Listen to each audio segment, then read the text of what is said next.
Ah, je sais ça. Sorry. Si tu te reconnais là-dedans, c'est que t'as forcément des blocages à l'oral quand tu parles en anglais, et c'est normal. On va voir ça ensemble, on va voir pourquoi ça arrive, est-ce que ça arrive déjà à tout le monde, est-ce que c'est assez commun, et qu'est-ce qu'on peut faire. Si t'es pas encore abonné, fais-le parce que c'est gratuit et tu vas apprendre plein de choses, et surtout n'hésite pas à laisser des commentaires et me dire si t'as des problèmes avec l'anglais, ou si tout simplement t'apprécies cette vidéo, et j'adorerais te lire. Alors la plupart des gens et la plupart de mes clients disent souvent qu'ils ont plus de facilité à l'écrit qu'à l'oral. Par exemple, quand j'envoie un mail, ça va, je suis assez à l'aise, franchement c'est plus facile, mais par contre je veux absolument pas parler à quelqu'un au téléphone, ou j'ai quand même beaucoup plus de mal à parler avec quelqu'un dans la rue, ou quand je voyage, etc. parce que je bloque souvent à l'oral. Soit il y a un problème de compréhension, soit j'arrive pas à reproduire et à ressortir ce que je veux dire. C'est complètement normal, ça arrive à tout le monde. Moi la première, ça m'est arrivé tout le temps, ça m'arrive encore parfois aujourd'hui quand j'ai des mots qui sont plus avancés ou vraiment très spécifiques et il faut vraiment que je les retrouve avant de pouvoir les redire. Et en fonction des situations, en plus des fois on peut stresser un peu, ou alors il peut y avoir du bruit autour, c'est pas forcément très clair, par exemple si on est dans un pub, par exemple. Du coup c'est voilà un peu plus difficile et on va avoir tendance à bloquer un peu plus dans des situations comme ça. Et du coup, comment ça se fait en fait qu'on ait plus de facilité à l'écrit et qu'on ait un meilleur niveau à l'écrit qu'à l'oral? Je vous donne deux explications. La première idée, c'est que on veut souvent dire des idées trop compliquées. C'est-à-dire qu'on a l'idée en français, donc dans notre tête on veut sortir une phrase hyper bien, hyper avancée, etc. Et quand on veut la dire en anglais, ben, on n'a pas le vocabulaire, on n'a pas l'expression, alors qu'on veut absolument traduire mot à mot. Un truc que je répète tous les jours, je pense, quand je donne cours, il faut arrêter de traduire mot à mot les choses. Je sais que c'est hyper compliqué parce qu'on pense forcément en français en premier, mais il faut vraiment arrêter de faire ça. Et comment arrêter de traduire mot à mot? Et par plein de petits mécanismes. Déjà en premier, il faut essayer d'écouter beaucoup de choses en anglais tous les jours. Si par exemple vous regardez les infos, mettez-vous 10 minutes d'infos en anglais. Et si c'est trop compliqué, c'est pas grave, mettez quand même juste pour avoir les gros titres, les idées principales, et c'est pas grave si le reste est trop compliqué. Après ça peut être des chansons, ça peut être des podcasts quand vous conduisez, quand vous prenez la voiture. Ça peut être lire quelque chose en anglais le soir, 10 minutes. Ça n'a pas besoin d'être des trucs trop longs. Et plus vous allez faire ça, moins vous allez avoir besoin en fait de traduire mot à mot les choses, parce que vous allez tellement recevoir d'informations que du coup vous allez pouvoir ressortir un peu le contexte, l'idée générale. Première chose à faire, c'est essayer de réécouter plein de choses en anglais et de recevoir, de recréer une immersion en anglais que vous n'avez pas quand vous habitez en France, forcément. Donc comment faire pour éviter de traduire mot à mot quand on parle? Alors, vous avez plusieurs étapes. Première étape, c'est vous connaissez un autre mot, donc vous choisissez l'autre mot, par exemple un synonyme ou un mot similaire qui veut dire la même chose. Et du coup, vous utilisez ce mot-là, et tant pis si vous connaissez pas le mot exact, c'est pas grave, tant que c'est la même idée. Du coup, vous arrêtez pas la conversation, ça fait quand même un flow continu. Et c'est ça qu'on veut en fait, c'est ça être fluent. On n'a pas besoin d'avoir tous les mots du monde qui existent, mais on arrive juste à parler et du coup à ne pas arrêter et breaker la conversation. Si vous n'avez pas le mot, changez de phrase. il y a toujours des exemples. Changez de phrase, du coup si vous n'avez pas le mot exact ou un synonyme, c'est pas grave, changez d'idée, changez de phrase, essayez de contourner toujours votre idée. Et après plus tard vous pouvez dire bon bah aujourd'hui j'ai pas réussi à dire ça, bah du coup je vais le chercher sur internet par exemple dans un dictionnaire. Comment j'aurais pu dire ça? Et ça c'est top, il faut essayer de se souvenir de ses erreurs pour pas les reproduire et pas être bloqué à nouveau. Mais sur le moment, en fait, il faut passer à autre chose, c'est pas grave, quoi. On peut totalement parler et changer d'idée et dire bah désolé, du coup, je sais pas comment on dit ça, et puis basta. Et on en reste là. Ou alors, vous pouvez toujours essayer de mimer, de faire des gestes, du coup, pour essayer d'expliquer. Mais du coup, ça prend un peu plus de temps et il faut quand même pas mal d'imagination, sûrement. Mais du coup, c'est ça, les étapes principales, du coup, pour essayer de contourner votre blocage. Et ça marche, honnêtement. Quand je le fais avec des gens, généralement la première semaine c'est un peu difficile, dès la deuxième semaine on arrive à avoir un progrès énorme en fait sur ça et à se dire bon mais c'est pas grave, je trouve une autre idée, je dis autre chose d'une autre manière et ça passe en fait. Et vraiment c'est hyper important d'avoir ce mécanisme là.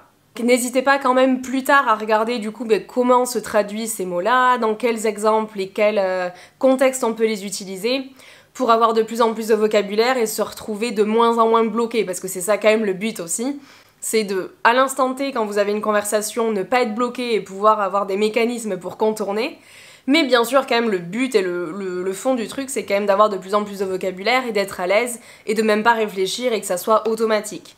Donc n'hésitez pas après à rechercher plus tard le soir, d'ouvrir un dictionnaire anglais ou français et de chercher du coup la traduction, une idée, par exemple comment on dit ça, et vraiment de vous faire en fait un carnet avec plein de vocabulaire important pour vous, parce que vous vouliez l'utiliser, donc c'est forcément important pour vous et utile, et vous allez forcément le réutiliser plus tard.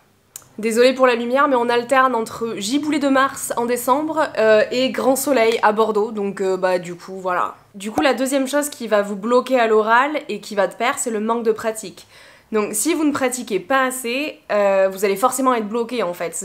Je sais pas, vouloir courir un marathon et ne pas commencer par courir du 5 km ou même 5 minutes avant. Donc il faut vraiment se dire, c'est une obligation, c'est pas grave, je suis pas à l'aise, c'est pas très confortable de faire ça, y a des gens qui seront toujours mal intentionnés et qui vont pas être sympas avec vous, mais c'est le monde actuel qui est comme ça. Il y aura toujours des gens sympas pour vous dire c'est pas grave, vas-y répète.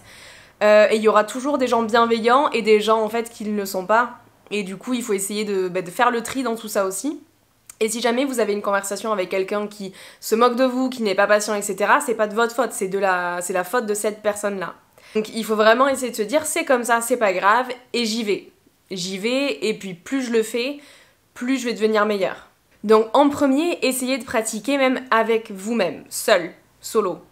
Parce que c'est une super manière du coup de pouvoir essayer de faire des phrases, de trouver les mots, et il faut pas se parler dans sa tête. Non, il faut essayer de parler à voix haute, donc je sais pas, quand vous êtes dans la voiture, dans les transports, essayez de vous faire quelques phrases. Qu'est-ce que je vois? Qu'est-ce que je fais de ma journée? Qu'est-ce que j'ai fait hier? Essayez de retrouver des mots de vocabulaire, essayez de faire des phrases, et plus vous allez le faire à haute voix, plus ça va être facile pour vous après de le recréer. Donc c'est hyper difficile en fait de se dire, je parle pas, de toute façon, je révise ma petite liste de vocabulaire et puis le jour J où je dois parler avec quelqu'un en live et je dois faire des phrases à haute voix, penser à ma structure, etc., de le faire. En fait, c'est clairement impossible. Il faut vraiment essayer d'y aller d'étape en étape, étape après étape, étape en étape, non.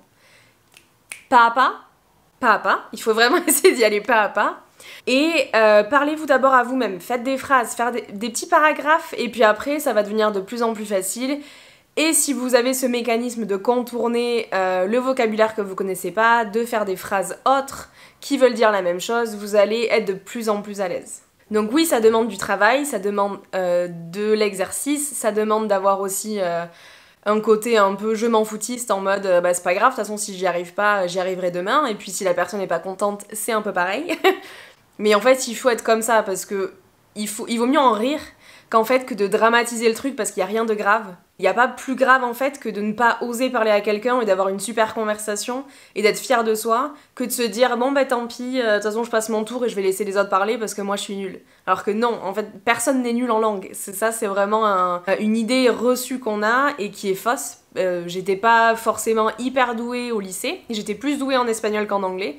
Et pour autant aujourd'hui j'ai un niveau avancé C2 en anglais, mais parce que en fait j'ai pas eu le choix. Donc pratiquez d'abord avec vous-même, et après bien entendu l'option la plus facile et la plus rapide c'est de prendre des cours, ça peut être des cours individuels, des cours en groupe, ça peut être avoir un coach pour travailler aussi sur le mindset plutôt, sur comment savoir quel point améliorer ou pas, et avoir plutôt des conseils sur votre routine, les choses à améliorer, donc voilà, ça peut être plein de choses différentes. Vraiment, il faut essayer de se booster pour le faire parce qu'on est déjà en fin 2021. Si c'est comme moi, on se dit c'est déjà la fin de l'année, qu'est-ce que j'ai fait?